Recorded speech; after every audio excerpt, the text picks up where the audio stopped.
Misalnya andai saya membaca sholawat sementara hati saya nggak murni, akan tetapi ada riak-riaknya.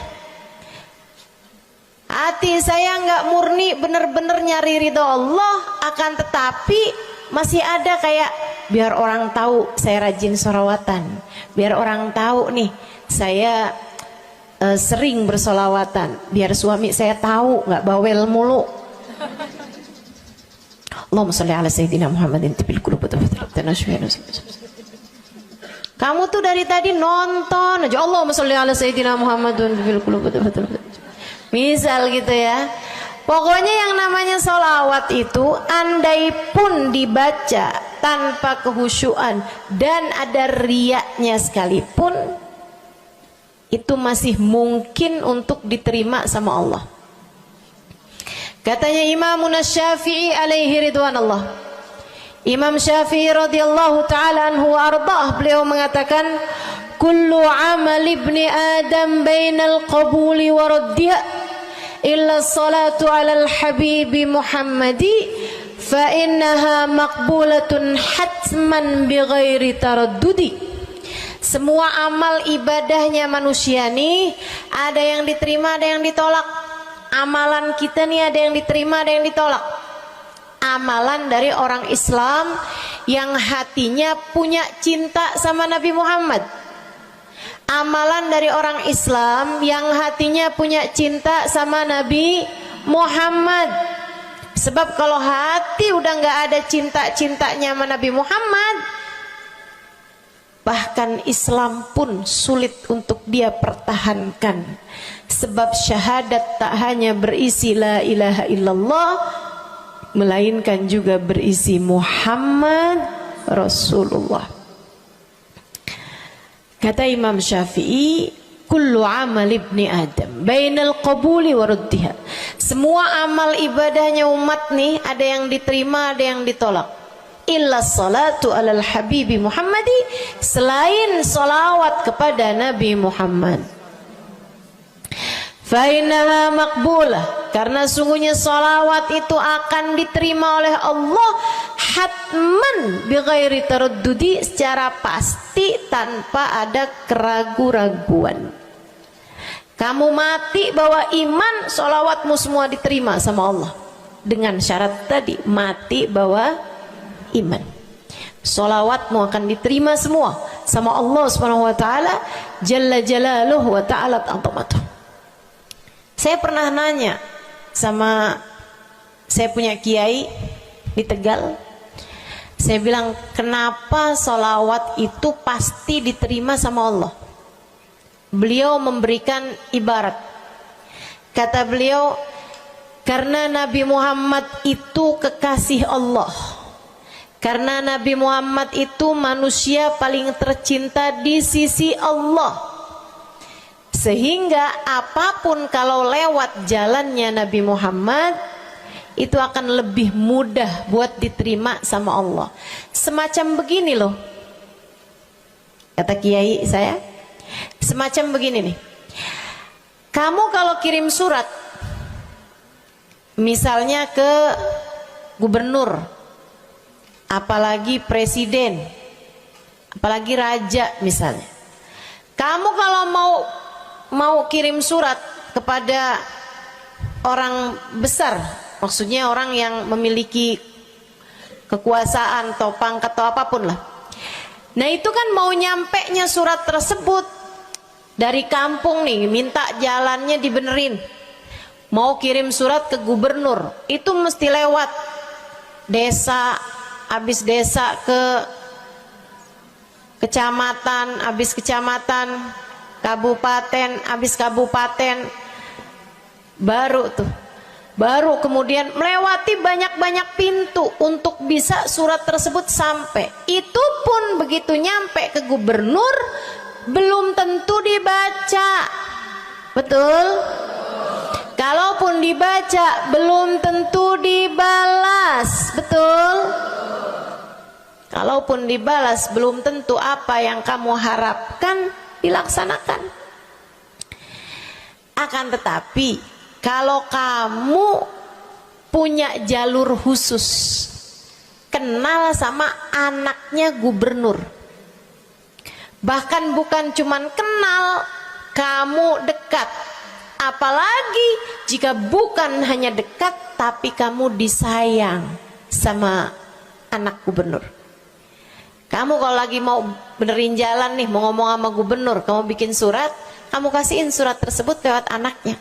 Tolong dong sampein sama bapak, jalanan nih rusak, susah banget, kita padahal mau bikin maulid nih, sian nanti Ustazah Halimah susah masuknya, misal gitu kan. Kalau kita ngomong sama dia nih, dia bilang iya deh, tenang, saya sampein sama bapak saya. Nungguin bapaknya pulang kantor sambil pijit-pijit kaki, kasihin tuh surat, Pak bacain dong Pak, dari teman saya nih, kan begitu. Si bapak baca, abisnya dibaca, bakalannya dibales, iya deh, nanti saya bangunin tuh jalan sesegera mungkin, kan begitu. Kalau kemudian jalanannya itu dibagusin, dibaca, gubernur ini karena sayang sama yang bikin surat atau karena sayang sama anaknya? Karena sayang sama anaknya. Kamu kalau ngerjain ibadah, Bu, Kak, Dek, sholat itu yang diterima hanya kadar kehusyuannya. Sedekah itu yang diterima hanya kadar keikhlasannya. Ibadah-ibadah itu buat diterima hari-hari. Saya pernah baca satu hadis yang diriwayatkan dari Sayyidina Mu'ad bin Jabal. Ternyata tiap langit ada malaikat penyensor amal, tidak akan bisa sampai ke hadirat Allah kecuali jika amal tersebut benar-benar bersih, murni, nggak ada namimah, ngadu domba sepanjang hari tersebut, nggak ada fitnah, nggak ada benci sama salah satu walinya Allah. Buat amal ibadah diterima di sisi Allah itu bukan main susahnya. Meskipun tentu saja walaupun susah, kita sih kerjain, tetap aja kerjain. Bukan berarti oh sholat belum tentu diterima, ya udah dah kalau gitu nggak usah sholat. Ya, ibadah mau kita kerjain aja, sholat kita kerjain, semua kita kerjain, meskipun diterima atau enggaknya itu urusan Allah Subhanahu wa taala.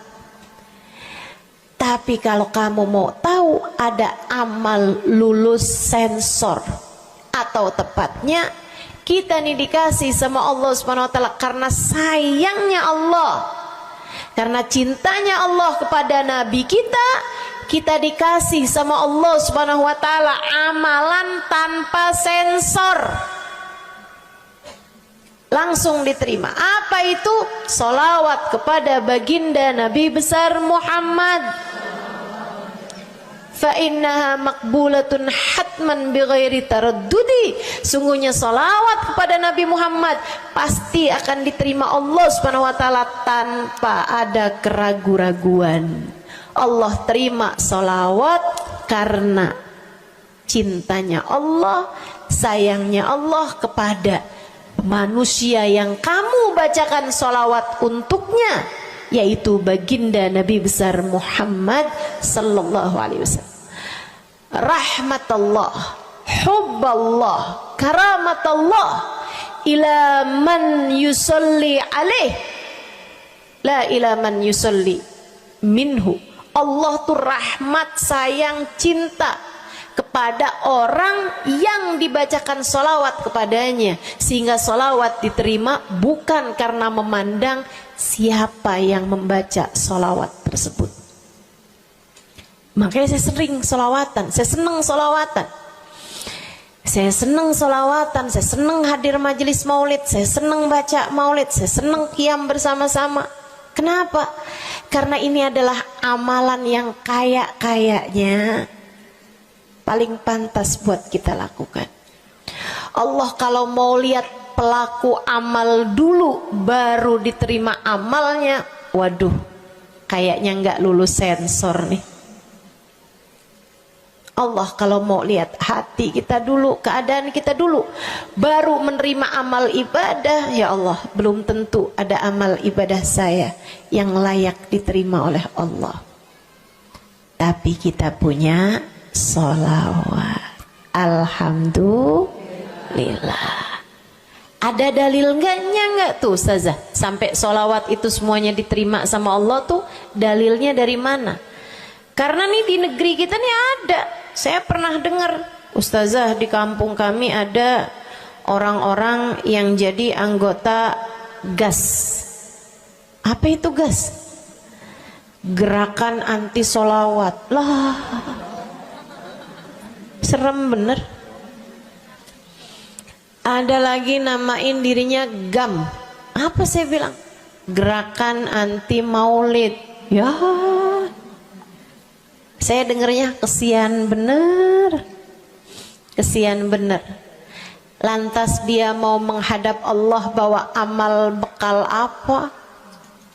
Bukankah sholawat adalah amalan kita umat Islam yang ketika melakukannya Allah tidak peduli siapa yang membaca sholawat, yang Allah pedulikan adalah kekasih hatinya, kekasih Allah yang dikirimkan sholawat kepadanya, yang disolawatinnya yaitu Nabi besar Muhammad alaihissalam.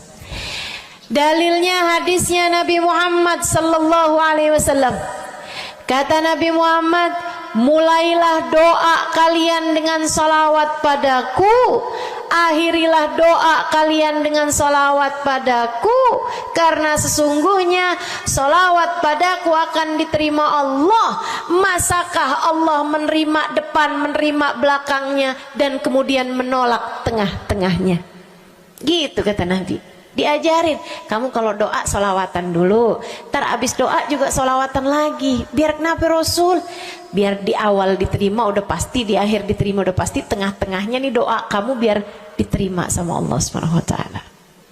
Artinya bahwa solawat itu memang amalan kita yang akan diterima Allah Subhanahu wa ta'ala.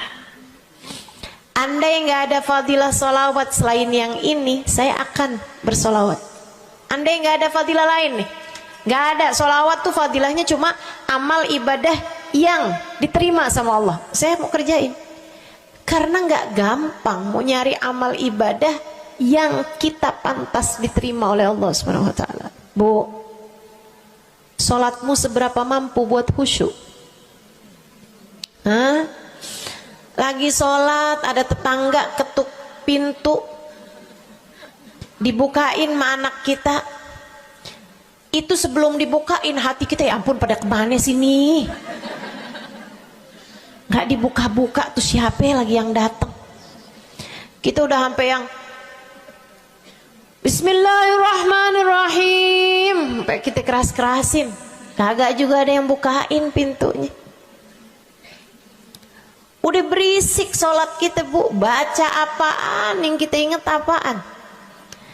Habis dibukain pintu diomongin, iya nih mau ngundang tetangga belakang rumah nih, mau nyunatin anaknya. Nanti hari Minggu jam 8 pagi, iya ada pengajian, ngundang kiai dari kampung sebelah. Itu semuanya informasi yang disampaikan sama tuh tamu, kita dengar semua. Sampai udah mikir, mau ngamplop berapa enaknya ya? Panjang bener. Betul begitu? Pakai baju yang mana ya? Betul begitu? Berisik. Ustazah kok tahu? Iya, nah saya juga gitu. Sholat kita masih bising, sholat kita masih berisik. Rasanya masih belum pantas sholat kita ini untuk bawa kita menuju surga. Belum pantas rasanya sholat kita ini untuk kita haturkan kepada Allah Subhanahu wa ta'ala. Sholat kita ini belum layak diterima, bagaimana mungkin untuk dibalas? Diterima aja masih belum pantas. Katanya Sayyidina Hasan Al-Basri alaihi ridwanullah, salah la tahdur fiha al-qalb fahiya ila al-uquba asra. Salat yang hati kamu nggak hadir di dalamnya lebih mendekatkanmu kepada azabnya Allah Subhanahu wa taala. Naudzubillah min dzalik. Gimana nih modelannya? Nggak bisa kita andalkan sholat kita, meskipun tentu saja kita tetap harus sholat. Jangan tinggal sholat. Ninggal sholat tuh kayak lagi gunting-guntingin tali yang antara kita dengan Nabi Muhammad. Kita nih sama Allah dikasih banyak tali nih. Kamu kalau berani-berani ninggal sholat tuh kayak lagi guntingin tali. Sekali kerjain, cret, putus. Sekali lagi cret, putus. Ada beberapa tali, udah tuh. Ninggalin sholat beberapa kali dengan kesengajaan, dengan pengetahuan, sangat sulit untuk menyambungkan dirimu dengan baginda Nabi besar Muhammad sallallahu alaihi wasallam yang telah mengatakan sesungguhnya perbedaan antara kita dengan orang non muslim adalah urusan sholat. Jadi itu fadilahnya sholawat. Jadi amal ibadah yang akan diterima Allah. Yang kedua, sholawat itu fadilahnya teman-teman sekalian menjadikanmu lebih mungkin dikenal sama Nabi Muhammad.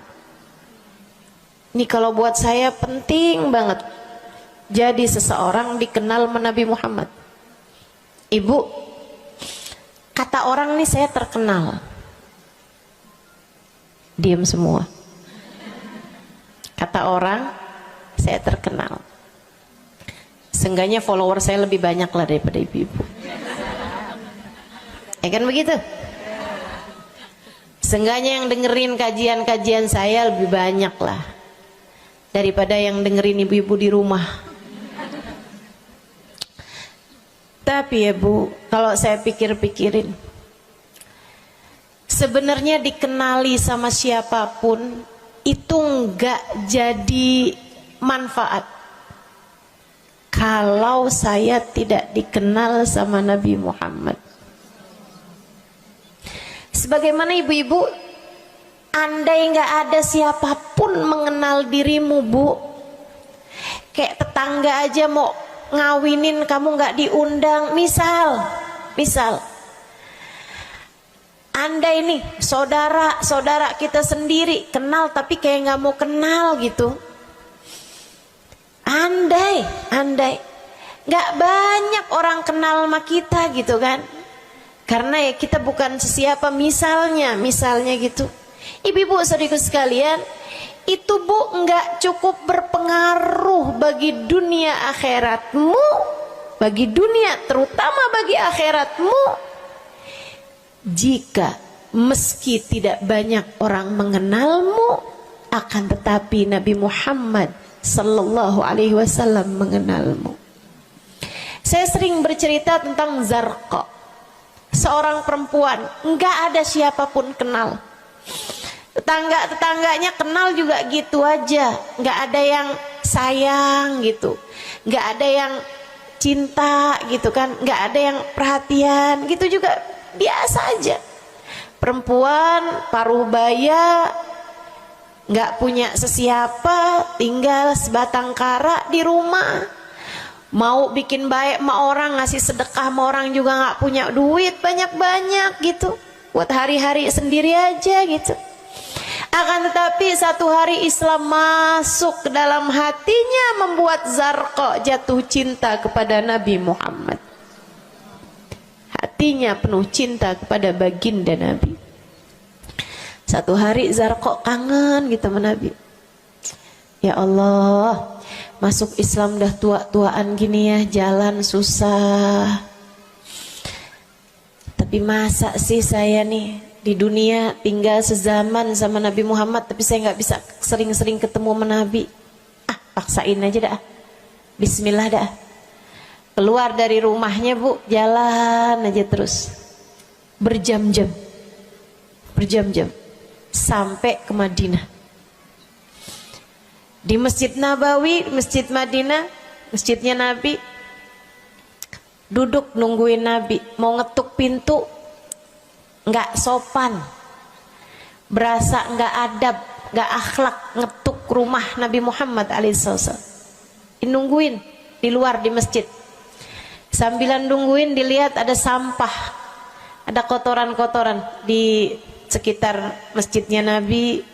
Di lantainya kan tanah, dindingnya juga bukan sesuatu yang ini gitu, nggak dicat juga gitu kan. Akhirnya diambilin sampah-sampah tersebut, dibersihin masjid Nabi Muhammad, disapuin sama dia masjid Nabi. Dia melakukan itu bukan karena apaan sih nih orang-orang nih masjidnya dibiarin kotor, astagfirullah, nggak gitu. Tapi dia melakukan itu bukan sambil ngomelin orang-orang yang buang sampah sembarangan, akan tetapi karena rasa cinta kepada baginda Nabi besar Muhammad sallallahu alaihi wasallam. Nabi keluar, disamperin bu sama Nabi Muhammad, karena Nabi itu urusannya urusan hati. Jadi kamu kalau kepengen dikenalin sama Nabi bukan dengan wah ada maulid Nabi nih saya harus duduk paling depan, enggak. Urusan sama Nabi itu urusan hati. Urusan sama Nabi urusan rasa, bagaimana kamu terhadap Nabi Muhammad sallallahu alaihi wasallam, seperti itu pula lah Nabi Muhammad kepadamu. Kamu sering merasa rindu sama Nabi, Nabi juga rindu sama kamu.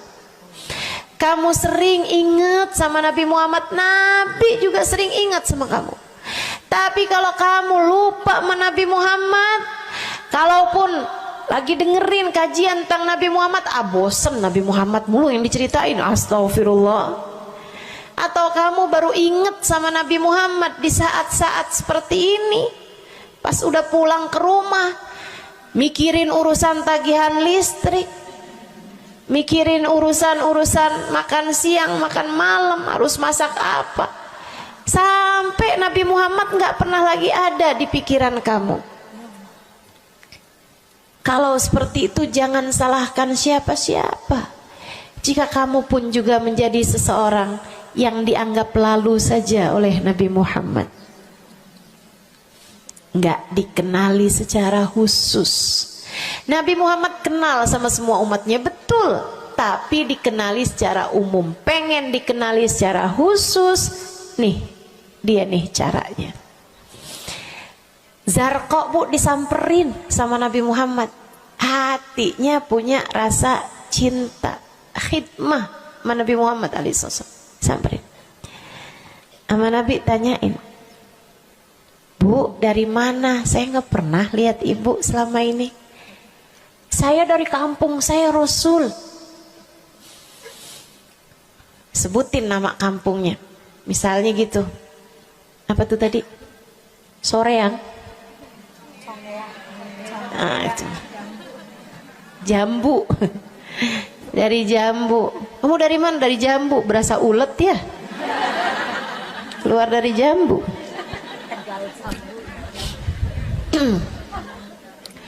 Saudara sekalian, Nabi kemudian bilang, dia bilang nih si Zarqa, nama saya Zarqa Rasul, saya dari kampung.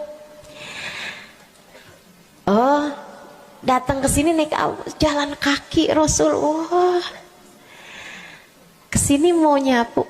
Enggak Rasul, ingin bertemu denganmu, tapi betulan aja Rasul sambilan nungguin sambil nyapu. Oh, makasih ya Bu ya, makasih. Didoain sama Nabi Muhammad. Waduh, Zarqa girang, seneng banget. Seneng banget. Makasih Rasul pulang. Tuh, penuh hatinya dengan rasa cinta. Penuh hatinya dengan rasa rindu pulang. Berapa hari kemudian, aduh datang kangen lagi nih. Kuota cinta yang udah asalnya penuh, habis lagi nih. Berangkat lagi, kali ini niat. Bawa sapu, bawa lap, nyapuin rumah masjid Nabi, nyapuin, bersihin barang-barang di tempat Nabi. Terus begitu berkali-kali. Satu waktu Nabi Muhammad kehilangan dia. Kok lama nggak pernah kelihatan? Habis selesai sholat, Nabi Muhammad berdiri. Kata Nabi Muhammad, man minkum ra'a zarqa. Siapa di antara kalian yang lihat zarqa? Itu sahabat saling toleh menolong. Zarqa siapa sih? Zarqa siapa sih? Kagak ada yang kenal. Nggak ada yang kenal. Tapi Nabi Muhammad kenal. Dan itu cukup. Andai itu terjadi kepada saya, andai tak ada sesiapa pun kenal, tapi Nabi Muhammad mengenal saya, itu cukup. Saya harus sampaikan kepadamu ibu-ibu, adik-adik, teman-temanku, saudariku sekalian, andai di dunia ini tak ada banyak orang yang mau kenal denganmu, tapi Nabi Muhammad kenal denganmu, itu cukup untukmu. Kayak Zarqa nih, sahabat pada toleh-toleh, siapa sih Zarqa? Siapa sih Zarqa? Nabi Muhammad bilang, itu loh Zarqa yang suka datang terus nyapu-nyapu masjid kita. Oh, itu Zarqa namanya. Nggak pada tahu, karena nganggep lalu aja, sambil lalu aja liatnya. Minkum ra'a Zarqa. Kata Nabi, siapa di antara kalian yang lihat Zarqa? Ada sahabat belakang angkat tangan. Ya Rasulullah, kalau yang itu kayaknya saya tahu deh Rasul. Dia tetangga walaupun agak jauh dari saya, tapi ya masih sekampung sama saya Rasulullah. Kata Nabi, bagaimana keadaannya? Sudah lama nggak lihat dia. Apakah dia sakit? Innaha matat ya Rasulullah. Dia udah meninggal dunia wahai Rasul. Merah padam muka Nabi Muhammad karena marah. Kata Nabi Muhammad, halla tukhbiruni hatta usalli alaiha. Kenapa kamu nggak ngabarin saya waktu Zarqa meninggal? Saya kepengen nyolatin dia. Sahabat itu bilang, edir nih ya Rasulullah, maafkan saya wahai Rasul. Rumahnya jauh dan saya nggak tahu bahwa engkau kenal sama dia. Masuk di akal juga kan alasannya. Dan Nabi memang menerima alasan dari seseorang ketika dia berbuat kesalahan-kesalahan. Kata Nabi, kamu tahu kuburnya? Tahu Rasul? Idan dullani ala qabriha hatta usalli alaiha. Kalau gitu tunjukin saya di mana kuburnya, saya akan mensolati dia dari depan kuburnya. Bu, Nabi berdiri, sahabat ini berdiri, sahabat-sahabat semasjid berdiri. Mereka ikut semuanya jalan barengan sama Nabi berjam-jam jauhnya, hanya untuk Nabi Muhammad mensolati seorang perempuan yang bahkan tidak ada sesiapa pun yang mengenal dia. Bu,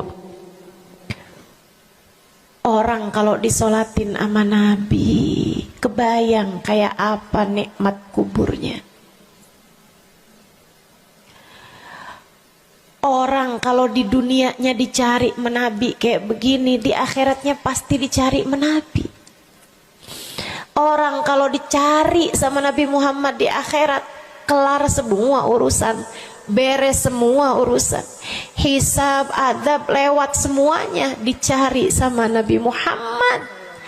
Manusia yang dikasih Allah bisa pegang kunci surga. Kunci surga itu Nabi Muhammad yang pegang. Jadi ibu-ibu saudaraku sekalian, kamu belajarlah, berusahalah buat jadi orang yang dikenali sama Nabi Muhammad. Gimana caranya Ustazah? Salah satunya adalah dengan bersolawat. Saya dapat satu cerita dari guru saya, Sayyidil Habib Umar bin Hafiz. Kata Habib Umar, ada seseorang satu malam bermimpi Nabi Muhammad SAW. Dia seorang dai, seorang ulama, seorang yang banyak dengarkan orang. Satu waktu dia bermimpi, dia lagi ada di depan pintu rumahnya, kemudian dia lihat Nabi Muhammad lewat. Dia panggil, ya Rasulullah. Nabinya nggak noleh, jalan aja terus. Kebangun dari tidurnya, seneng impi Nabi, tapi sedih karena dalam mimpinya Nabi Muhammad tidak menoleh kepadanya. Besok harinya dia datang kepada gurunya. Walaupun ulama kan punya guru. Malah kita curiga kalau ada ulama nggak punya guru. Nih ilmunya nyambungnya kemana? Nah ilmu yang benar itu pasti punya sambungan. Ilmu kita nih ilmu dari Nabi Muhammad itu pasti ada sambungannya kepada Nabi Muhammad alaihi wasallam. Gurunya nyambung ke gurunya sampai kepada Nabi Muhammad sallallahu alaihi wasallam. Akhirnya dia datang kepada gurunya, ya Syekh, ra'aitul barihah Rasulullah sallallahu alaihi wasallam. Syekh, tadi malam nih saya ngimpi Nabi Muhammad. Nabi Muhammad lewat depan saya, fanadaituhu, saya panggil Nabi Muhammad, falam yujibni. Tapi Nabi Muhammad tidak menjawab panggilan saya. Sedih banget saya, Syekh. Kenapa ya Nabi Muhammad gak noleh saya panggil-panggil? Syekhnya bilang, fa innahu lam ya'rifka ba'd. Nabi gak mau noleh sama kamu karena Nabi Muhammad gak cukup kenal sama kamu. Gimana cara saya biar dikenali sama Nabi Muhammad? Syekh tersebut menjawab, akfir minas salati alaih.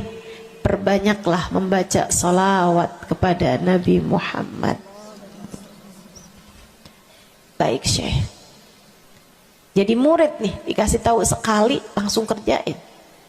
Tiap hari baca salawat. Selain agar dia jadi tambah dekat, tambah kenal dan dikenali sama Nabi Muhammad sallallahu alaihi wasallam. Dia baca salawat bukan biar tanah cepat laku. Dia baca salawat bukan karena bosan menjomblo biar jodoh cepat datang. Bukan. Dia baca salawat hanya karena ingin semakin dekat dengan Nabi besar Muhammad. Tuh cobain. Kamu kalau baca salawat gak usah ada niat-niatan yang lain. Salawat biar dicinta sama suami lah. Kamu baca sholawat itu mestinya biar dicinta sama Nabi, bukan biar dicinta sama orang lain. Itu kan kayak mendekati seseorang padahal pengen dicinta sama orang lain, kan aneh.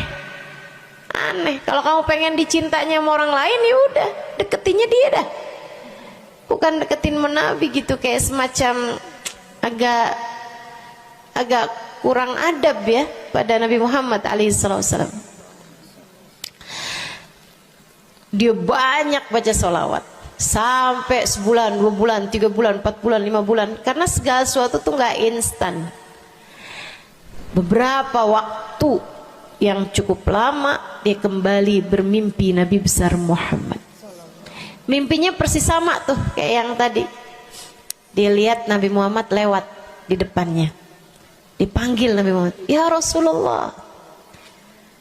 Nabi berhenti, noleh dengan seluruh tubuhnya. Assalamualaikum warahmatullahi wabarakatuh ya Rasulullah. Nabi Muhammad menjawab, waalaikumsalam warahmatullahi wabarakatuh. Dalam mimpinya dia sekalian nanya sama Nabi, ya Rasulullah, dulu saya bermimpi yang sama denganmu wahai Rasul, sama dengan sekarang wahai Rasul. Aku memanggilmu akan tapi engkau tidak menjawab panggilanku. Nabi Muhammad mengatakan, dzakal yaum lam a'rifka ba'd. Hari itu saya belum cukup mengenalmu. Falamma aktsarta minas salati alayya, tatkala kamu banyak membaca salawat kepadaku, sirtu a'rifuk, sekarang aku jadi kenal denganmu. Enak benar. Mau baca salawatan? Banyak-banyak. Kapan mulainya? Maksud saya dalam hari-hari kamu tuh. Minggu depan mulainya, hari ini insya Allah ya. Sehingga sekalian saya muliakan tuh salawat fadilahnya. Pertama, amal yang pasti diijabah, amal yang pasti diterima. Yang kedua, banyak baca salawat membuat kamu kenal dan dikenali sama Nabi Muhammad sallallahu alaihi wasallam. Yang ketiga nih, disampaikan oleh Nabi Muhammad alaihissalam kepada sahabatnya. Yang ketiganya adalah menjadikan dosa-dosa terampuni dan menjadikan kesusahan-kesusahan diangkat Allah SWT. Jadi ini 3 dan 4 ya. Dosa diampuni, kesusahan-kesusahan diangkat Allah Ta'ala. Seorang sahabat mendatangi Nabi Muhammad, kemudian berkata, ya Rasulullah, inni ukthir minas salati alaikam ja'altuhu lak. Wahai Rasul, saya senang banget baca salawat kepadamu. Berapa dari salawatku yang aku hadiahkan untukmu? Nah, ini ada beda pentafsiran. Ada tafsir yang mengatakan dari salawat tersebut yang banyak itu berapa yang saya hadiahkan untukmu gitu. Atau tafsir yang lain, saya senang menggunakan waktu luang bersolawat padamu. Berapa dari waktu luang saya gunakan bersolawat padamu. Kata Nabi Muhammad, terserah kamu. Dia bilang, kalau gitu Rasul 1/3, 1/4 dari solawat saya hadiahkan untukmu. Khair, kata Nabi. Fa in zitta fahuwa khairun lak. Kalau kamu tambahin lebih bagus lagi. Idan fathuluth. Kalau gitu 1/3 deh Rasul. 1/3 dari solawat saya hadiahkan untukmu. Khair, kata Nabi. Fa in zitta fahuwa khairun lak. Kalau kamu tambahin lebih bagus lagi. Idan fannisif. Kalau gitu 1/2. Setengah wahai Rasul, setengah dari salawat saya hadiahkan untukmu, atau setengah dari waktu luang saya gunakan bersalawat padamu. Bagus, kata Nabi. Fa in zitta fahuwa khairun lak. Kalau kamu tambahin lebih bagus lagi. Kalau gitu 2/3 dari Rasul, dari salawat saya hadiahkan untukmu. Bagus, kata Nabi. Kalau kamu tambahin lebih bagus lagi. Idzan falkul. Kalau emang kayak gitu semua aja di Rasul. Semua salawatku aku hadiahkan untukmu, atau semua waktu luangku aku gunakan bersolawat padamu. Kata Nabi Muhammad, didengerin buat yang banyak baca solawatnya, dengerin buat yang selalu bersolawat pada Nabi Muhammad alaihissalam. Katanya Nabi Muhammad kepada yang banyak baca solawatnya, idzan tukfahamuk watufar dzambuk. Kalau begitu maka akan terangkatlah seluruh bebanmu, akan diangkatlah seluruh kesusahanmu, watufar dzambuk, akan diampunilah seluruh dosa-dosamu. Kamu kalau banyak baca salawatnya, susah-susahmu bakal hilang. Kamu kalau banyak baca solawatnya, dosa-dosamu akan diampuni. Enak apa enggak enak? Enak. Enak banget apa enak aja? Enak banget. Tuh, banyakin baca solawat. Yang berikutnya, keberapa nih? 4. Kelima. Sehingga sekalian saya muliakan, orang kalau banyak baca solawatnya, ini juga enak banget nih. Tempatnya dekat dengan Nabi Muhammad. Orang kalau banyak baca solawatnya, tempatnya dekat dengan Nabi Muhammad. Kata Nabi Muhammad sallallahu alaihi wasallam, aqrabukum minni majlisan yaumal qiyamah aktsarukum alayya salah. Orang yang terdekat tempatnya denganku di hari akhirat nanti adalah yang paling banyak baca salawat kepadaku. Dekat tempatnya di akhirat. Dan andai kamu tahu betapa dekat tempat dengan Nabi Muhammad di akhirat adalah harapan setiap orang, bahkan para nabi sekalipun.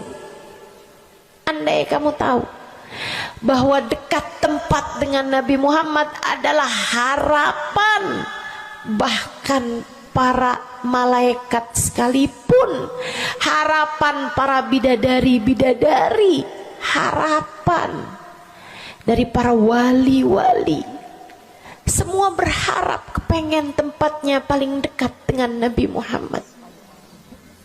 Di dunia nih nggak terlalu kelihatan bedanya. Orang dekat sama Nabi Muhammad, orang jauh sama Nabi Muhammad nggak terlalu kelihatan bedanya.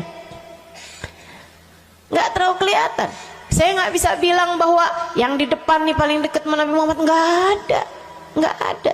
Bisa jadi yang duduk di bawah pohon, loh. Bisa jadi. Yang kalau mau ngelihat saya harus pakai berdiri dulu, no, yang di belakang-belakang sana tuh. Bisa jadi. Saudaraku sekalian yang saya muliakan, yang paling dekat tempatnya dengan Nabi Muhammad di akhirat, dan itu adalah harapan semua orang, adalah yang paling banyak baca sholawat kepada Nabi Muhammad. Mudah-mudahan kita jadi orang yang gak nyesel di akhirat dengan dekat dengan Nabi Muhammad, insya Allah. Ibu saya sekalian, yang terakhir saya mau sampaikan sebagai salah satu fadilah besar kita membaca salawat kepada baginda Nabi besar Muhammad sallallahu alaihi wasallam adalah bersihnya hati. Ibu nggak susah apa ngadepin hati yang kotor? Bukan hati orang, Bu, hati kita sendiri. Ya Allah, ya Allah, ketemu sama si itu, pikiran langsungnya, ih, orang itu ya, sama si itu nggak cocok karena ngerasa diri dizolimi. Ketemu sama si itu nggak demen, dia punya utang nggak bayar-bayar. Ketemu sama yang itu nggak enak karena dia, ayo aja. Ya Allah, ya Allah. Kalau kamu bermasalah sama satu orang, bisa jadi yang bermasalah kamu atau yang bermasalah dia. Tapi kalau kamu bermasalah sama semua orang, dipastikan yang bermasalah adalah dirimu sendiri. Bisa-bisanya sama saudara nggak akuran, sama suami beranteman mulu, sama anak-anak juga anak-anak berasa, sama anak-anak juga anak-anak berasa nggak dekat. Kemudian lagi sama tetangga pada sebel, tua nggak akuran. Masya Allah, Masya Allah. Yang bermasalah dirimu.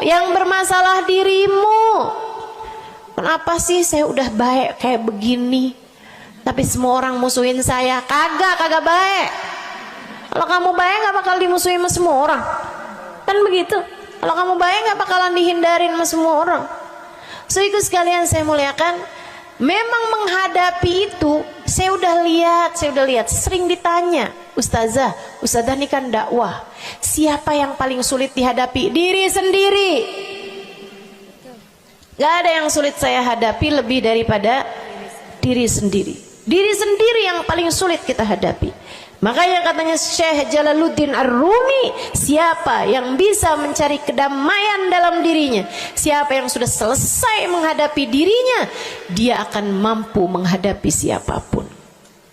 Itu yang diminta Sayyidina Musa alaihi salam, Nabi Allah Musa, ketika diminta untuk menghadapi Fir'aun. Yang beliau minta sebagai bekal adalah kemampuan menghadapi diri sendiri yang bersumber dari hati yang lapang. Karenanya begitu diminta untuk menghadapi Fir'aun, yang diminta oleh Nabi Musa, Rabbi syrahli sadri, ya Allah lapangkanlah dadaku, wa yassirli amri, mudahkanlah urusanku. Jadi yang diminta sama Nabi Musa bukan yang siapkan peralatan ya Allah buat saya, ya Allah siapkan mukjizatku ya Allah, yang sekali lirik Fir'aun langsung tunduk sama saya gitu ya Allah. Nggak gitu yang diminta. Ya Allah saya minta, ya Allah saya bisa pegang apapun, bisa saya ubah jadi ular biar bisa. Nggak gitu Nabi Musa. Yang diminta adalah kemampuan menghadapi diri sendiri. Rabbi syrahli sadri, ya Allah lapangkan dadaku, mudahkan urusanku, biar saya bisa ngadepin Fir'aun dengan lebih bijak, biar saya bisa ngadepin orang lain dengan akhlak yang terpuji. Tuh Nabi Allah Musa. So ikut sekalian yang saya muliakan, karenanya nih, Paling susah dihadapi nih hati sendiri, diri sendiri paling susah dihadapi. Saya sebagai orang yang sulit menghadapi diri saya sendiri,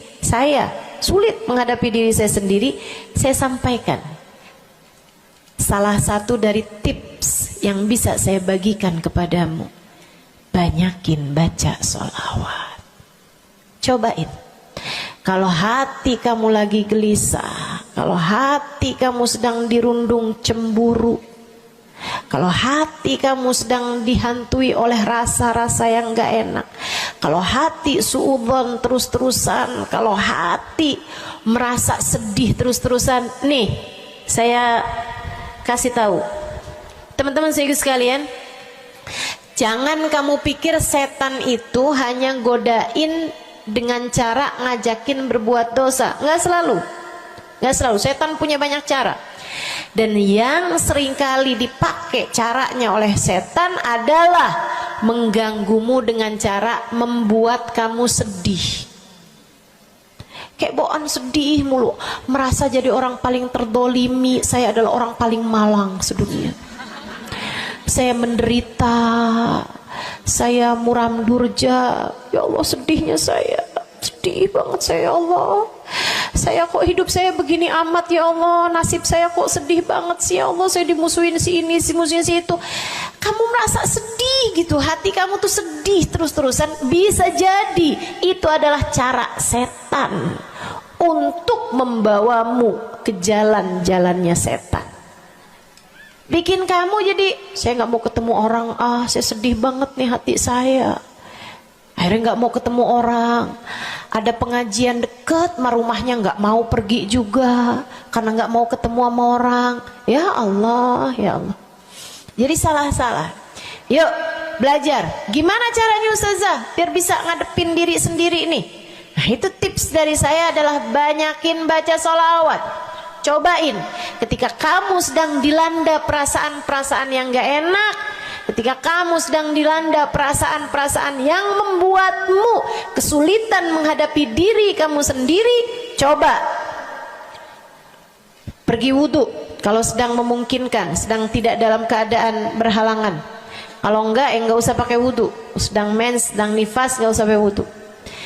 Duduk di atas sejadah kalau memang sedang memungkinkan. Kalau enggak, ya enggak usah. Duduk di mana aja.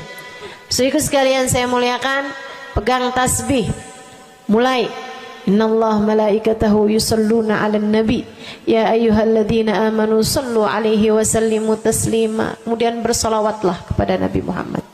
Selawatan Nabi Muhammad. Selawatan Nabi Muhammad.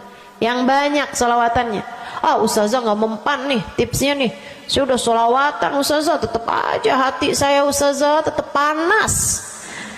Hati saya tetap panas, bawaan melihat suami pengen marah-marah mulu, lihat anak pengen ngomel mulu. Ustazah ininya tipsnya nggak mujarab nih. Berapa banyak membaca salawatannya? 10 kali Ustazah. Nggak banyak namanya, 100 kali Ustazah. Berapa lama kamu baca salawatannya? 2 hari Ustazah. Ya kurang, terusin lagi, kurang, banyakin lagi sampai hati kamu merasa berat. Tuh berarti tuh udah tuh. Gitu cara taunya. Sampai kamu lawan rasa berat yang ada dalam hati kamu itu. Banyak amat sih, 1000 nih yakin. Iya baca 1000, berat tuh, tapi terus kamu baca. Saat itulah rahmat Allah akan datang kepada dirimu, akan menyapamu karena banyaknya kamu bersolawat kepada Nabi Muhammad. Setiap solawat kita disampaikan Allah kepada Nabi Muhammad. Nanti kalau kamu banyak baca solawat, tuh nabinya bakalan kenal. Kemudian Nabi akan cari tahu apaan sih. Oh dia lagi kesulitan ngadepin hatinya, didoain sama Nabi Muhammad, ya Allah mudahkan dia menghadapi hatinya ya Allah, karuniakan akhlak terpuji padanya ya Allah. Bu, 1000 kali kita tengadah tangan nggak ada artinya apa-apa dibandingkan dengan sekali tengadah tangannya Nabi Muhammad untuk kita. Dan itu akan mungkin dilakukan oleh Nabi Muhammad tatkala kamu banyak membaca sholawat kepada Nabi Muhammad. Kenapa bisa begitu? Karena saya baca di Maulid Habib Ali Habsyi yang tadi tuh, yang tadi baca Simtud Durar. Fama min khuluqin fil bariyati mahmud illa wa huwa mutalaqqan an zainil wujud. Tidak ada satu sifat terpuji ada di atas muka bumi ini melainkan semuanya bersumber dari Nabi Muhammad. Hatimu kalau punya sambungan sama Nabi Muhammad bakalan dialirkan padanya sifat-sifat yang terpuji, insya Allah. Jadi kalau lagi pegel mulu ngadepin suami, daripada ngadepin suami mendingan kamu ngadepin Nabi Muhammad. Gimana caranya Ustazah? Nah, yang tadi saya ajarin. Duduk di atas jadah, pegang tasbih, mulailah baca solawat kepada Nabi Muhammad. Allahumma salli ala Sayyidina Muhammadin tibbil qulubi wa dawaiha wa afiyatil abdan wa shifaiha wa nuril absar wa diyaiha wa ala alihi wa sahbihi wa sallim. Seperti itu. Solawatnya yang mana Ustazah? Yang mana aja? Solawat itu bagus, tibbil qulub, minta biar Allah jadikan Nabi Muhammad sebagai dokter bagi hati-hati kita.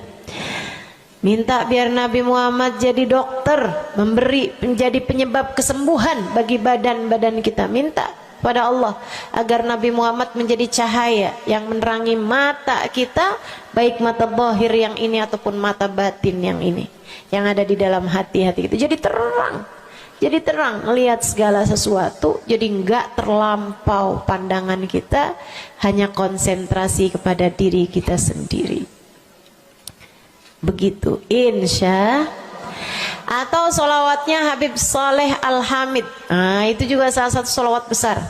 Allahumma salli ala Sayyidina Muhammadin salatan taghfiru bihad dunub wa tuslihu bihal gulub wa tantaliku bihal usub wa talinu bihas su'ub wa ala alihi wa sahbihi wa man ilaihi mansub.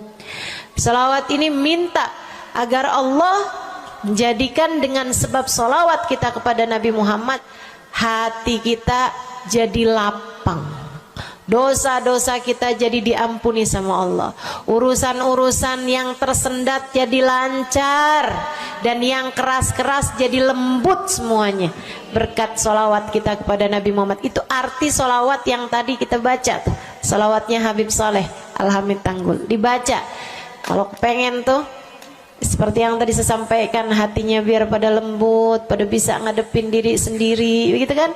Baca, cobain. Baca sehari 100 kali solawatnya Habib Saleh. Mudah-mudahan Allah SWT kasih jalan keluar. Bagi yang sedang ada masalah juga cobain.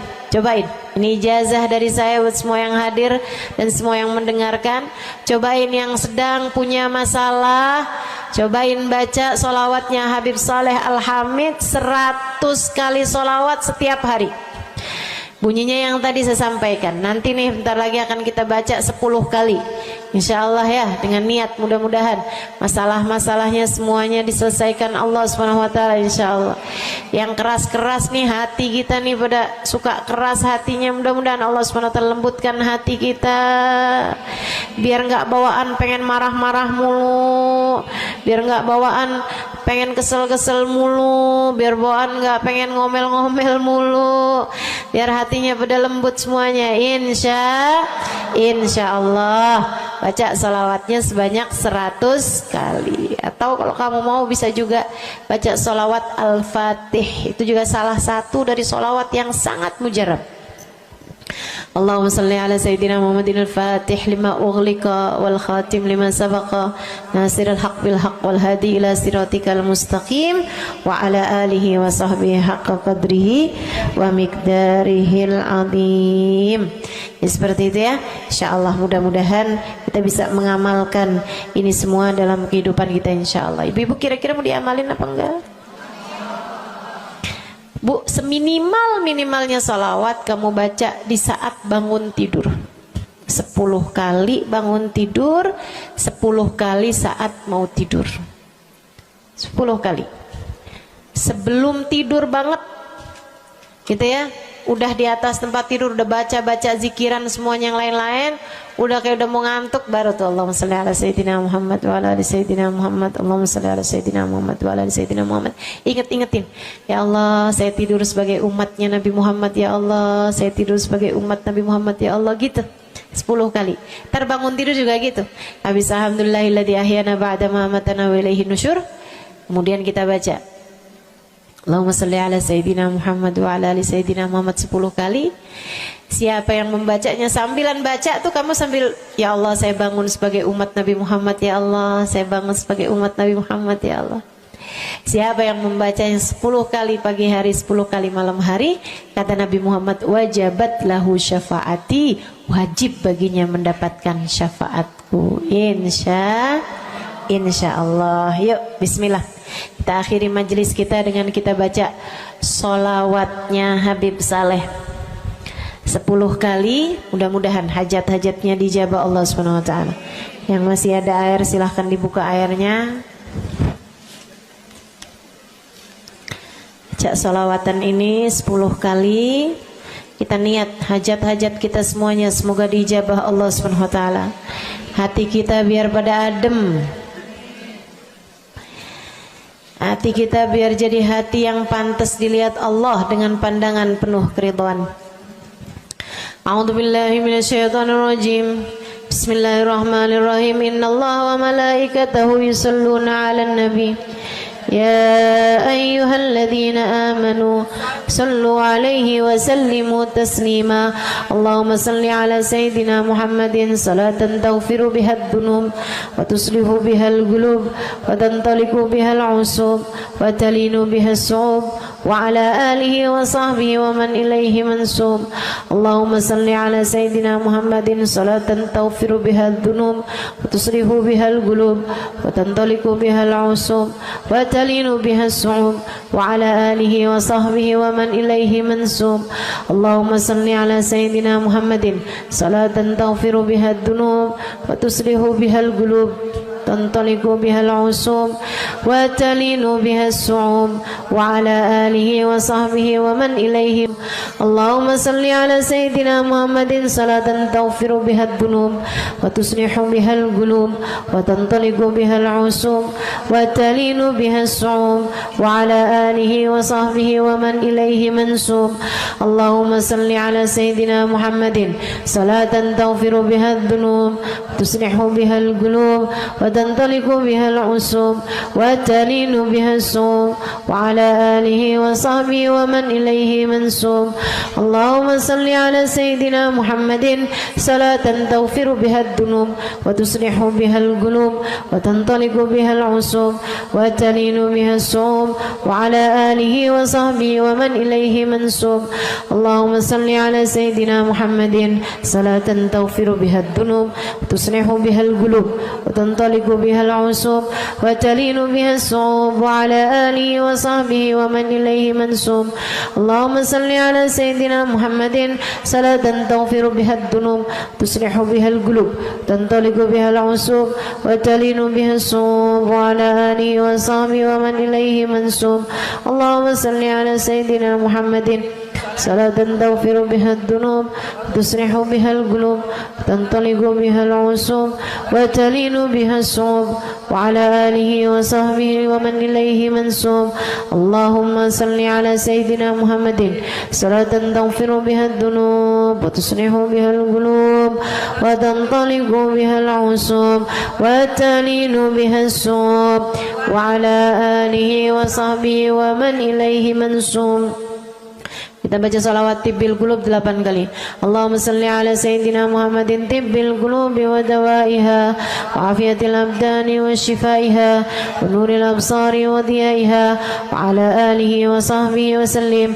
Allahumma salli ala sayyidina Muhammadin tibbil qulubi wa dawaiha wa afiyatil abdani wa shifaiha wa nuril absari wa diyaiha wa ala alihi wa sahbihi wa sallim.